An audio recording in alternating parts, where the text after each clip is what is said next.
You at Rachel's Heart? We're going to be working on Genesis 16 today. Genesis 16, we've been talking about the names of God, and there's a special name of God that happens in Genesis 16 because of the events that take place between Sarah and Hagar. So let's start in on Genesis 16. I think we do need to read at the beginning so that we can understand, frame up the story. So in Genesis 16:1, it says, "Now Sarah, Abraham's wife, bare him no children, and she had a handmaid, an Egyptian, whose name was Hagar. And Sarah said unto Abram, Behold now, the Lord hath restrained me from bearing. I pray thee, go in unto my maid. It may be that I may obtain children by her. And Abram hearkened to the voice of Sarah. And Sarah, Abram's wife, took Hagar, her maid, the Egyptian, after Abram had dwelt 10 years in the land of Canaan, and gave her to her husband Abram to be his wife. And he went in unto Hagar, and she conceived. And when she saw that she had conceived, her mistress was despised in her eyes. And Sarah said unto Abram, My wrong be upon thee. I have given my maid into thy bosom. And when she saw that she had conceived, I was despised in her eyes. The Lord's judge between me and thee. But Abram said unto Sarah, Behold, thy maid is in thy hand. Do to her as it pleaseth thee. And when Sarah dealt harshly with her, she fled from her face." So we have been studying out of this book. It says Praying the Names of God for 52 weeks. It's by Ann Spangler. If you don't have your book, you can find it on Amazon for around $11-ish. And so this is about where it comes in. Well, I think it comes in at the 13th verse.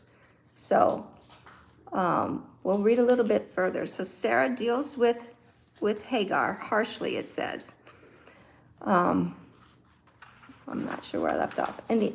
But Abram said unto Sarah, Behold, thy maid is in thy hand, do as it please. And the angel of the Lord found her by a fountain of water in the wilderness, by the fountain in the way to Shur. Okay, so Hagar had left, right? And he said, Hagar, Sarah's maid, whence camest thou, and whither wilt thou go? And she said, I flee from the face of my mistress Sarah. Oh, so this one actually started in the 7th verse, right? The messenger of the Lord found her by the way of the spring in the desert. Yeah. The spring on the way to Shur. So now we're caught up, right?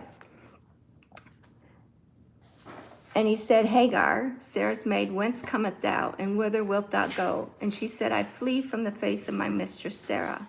And the angel of the Lord said unto her, Return to thy mistress, and submit thyself under her hands. And this version says, I'm running away from my owner Sarah. And the messenger of the Lord said to her, Go back to your owner and place yourself under her authority. So these are two different versions that we're reading from, okay?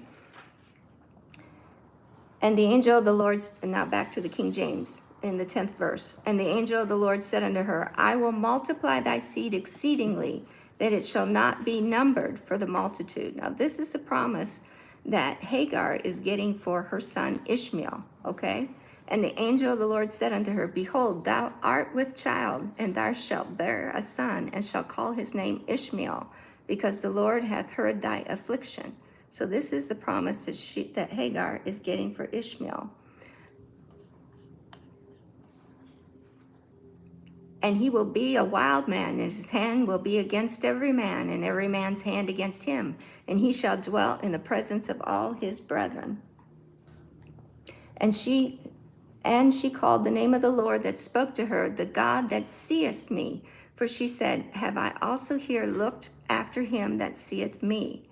Wherefore the well was called Ber-lahai-roi. So when you break that down into Hebrew, it's lahai, actually, roi. So it means the well of life where God sees me. So, and then she says, the God that sees me. So we are working on the names of God. So there's your name of God. Oops, sorry, I'm moving your water. Can you hand that to me? No, this one here. This? No, this little tile. Oh, the tile. Mm-hmm. So it's the God that sees me. So El Roi, the God that sees me. That's what Hagar came up with because she was running away because Sarah, you can pass it around if you like. So she was running away because Sarah, of course, had dealt harshly with her. And the angel of the Lord found her by a fountain in the desert. And she named the well then the Well of Life, right? It's Lahai. So you guys have seen the little, what do you call it? Necklaces that people have been wearing, and it's Lahai, and it's Yahai. So it's life. So those are the necklaces that people have been wearing. That's what she's saying. This is the well of life, and where God sees me. So that's what she named the well. Now, where is this well today?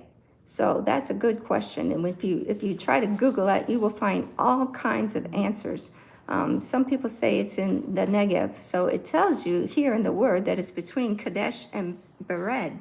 But again, that becomes a whole big conversation about where exactly is Kadesh and exactly is Bered.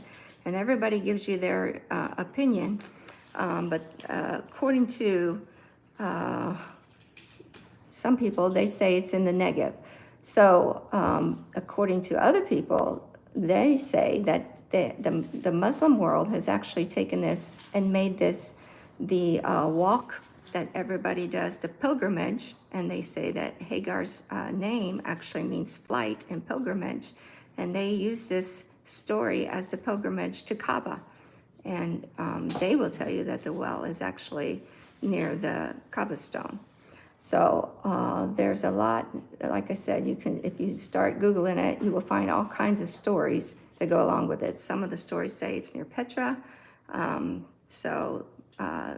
To me, one of the best stories that makes sense was that the road that she took was towards Egypt. Now, Hagar was an Egyptian, so that would make more sense, that she would take a road that was leading back towards Egypt. You know, there's a lot of things when you start looking in, these are ancient sites, these are ancient stories, and so you have to really come up with all the, what do you call it, all the evidence. And so, because of that, I actually put out a call to a good friend of ours at Christ Church, and I'm asking him, because he knows a lot of archaeologists, I'm asking him to please clarify, does he know exactly if we have it identified where this well is? And when I get an answer, I will let you guys know. So the other things about this story with Hagar is she does eventually have the child, and she still Ishmael, and starts mocking the son Isaac, of course, and then again Sarah says, okay, this cannot be this son Ishmael cannot mock our miracle, because of course Sarah finally does get pregnant, right? And she sees that Ishmael is mocking Isaac, and that was the end of that. And so they do end up fleeing again. Angel visits them because they were just going to die in the wilderness. They had actually given up, and Angel comes and intervenes again. And actually, they are given the promise of 11 tribes, I believe it is, which of course they did. And the Arab family is quite large, as you see. They're all over, many more than the Israelites. But of course, Israel has undergone how many different ethnic cleansings? So there you go. So we still have the ultimate, these are both sons of Abraham.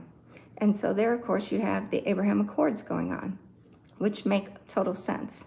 Now, it doesn't make sense, some of the other things that have come along and tried to hijack the Ishmaels, the children that have come from Ishmael.